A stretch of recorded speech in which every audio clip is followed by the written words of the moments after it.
ಬಂದ್ರಿ ಬರ್ರಿ ಹಂಗಾರೆ ವಿಡಿಯೋ ಸ್ಟಾರ್ಟ್ ಮಾಡೋಣ. ಇವತ್ತು ನಾವು ಒಂದು ಸ್ಥಳಕ್ಕೆ ಹೊಂಟಿದ್ದೀವಿ. ಅದು ಯಾವ ಸ್ಥಳ ಅಂತ ಹೇಳ್ತೀನಿ ಬರ್ರಿ. ನಡ್ಕೋತ ಹೋದ್ರೆ ದೂರ ಕೈತೇಳಿ ಆಟೋಕ್ಕೆ ಹೋದಿರಿ. ಆಟೋಕ್ಕೆ ಹೋಗ್ಬೇಕಂದ್ರೆ ಮುಂದೆ ಒಟ್ಲೆ ಟ್ರಾಫಿಕ್ ಜಾಮ್ ರೀ. ಸರದಾಡಕ್ಕೆ ಮಂದಿ ಭಾಳ ಇತ್ತು ರೀ, ಗಾಡಿಗಳು ಹಂಗೆ ಬರತ್ತಿದ್ವಿ. ಹಂಗೆ ನಾವು ಮುಂದೆ ಹೋಗಿದ್ದಾರಿ ಸಿದ್ಧಾರೂಢ ಸನ್ನಿಧಿ ಅನ್ನಕರಿ ಮಹಾದ್ವಾರದಿಂದ ಒಳಗೆ ಎಂಟ್ರಿ ಕೊಟ್ಟಿವಿ. ಹಂಗೆ ಹೋಗುತ್ತಾ ನೋಡಿದ್ರೆ ಗಾಡಿ ಅಂತೂ ಫುಲ್ ಇದ್ದವು ರೀ. ಹಂಗೆ ತಳಗಿಳಿದ ನಡ್ಕೋತ ಹೋದ್ರಿ. ಅದು ಸಿದ್ಧಾರೂಢ ಸನ್ನಿಧಿಗೆ ಮಂದಿ ಭಾಳ ಇತ್ತು.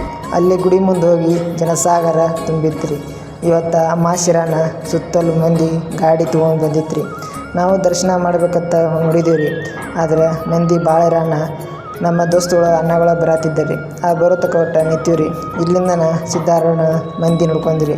ಹಂಗೆ ಲೈಟಿಂಗ್ ಒಳಗೆ ದೇವಸ್ಥಾನ ಫುಲ್ ರಾವಾಗಿತ್ತು ರೀ. ಲೈಟಿಂಗ್ ಒಳಗೆ ಮತ್ತು ಗುಡಿನೂ ಅಲಂಕಾರವಾಗಿ ಗುಡಿ ಮಾತ್ರ ಲೈಟಿಂಗ್ದಾಗ ಎದ್ದು ಕಾಣತ್ತಿತ್ತು ರೀ. ಫೋಟೋಗ್ರಾಫರು ಇದು ಹಂಗೆ ನಮ್ಮ ಅಣ್ಣ ಒಂದು ಫೋಟೋ ಹೊಡೆದ ಬಿಟ್ರಿ. ಫೋಟೋ ಹೊಡ್ಕೊಂಡು ಆಮೇಲೆ ನಾವು ಪಾಳೆ ಹಚ್ಚಿ ಸನ್ನಿಧಾನ ಹೋದ್ವಿ. ಹೋಗಿ ನಾವು ಸಿದ್ಧಾರೂಢರ ದರ್ಶನ ತಗೊಂಡು ಬಂದು ನೋಡ್ರಿ.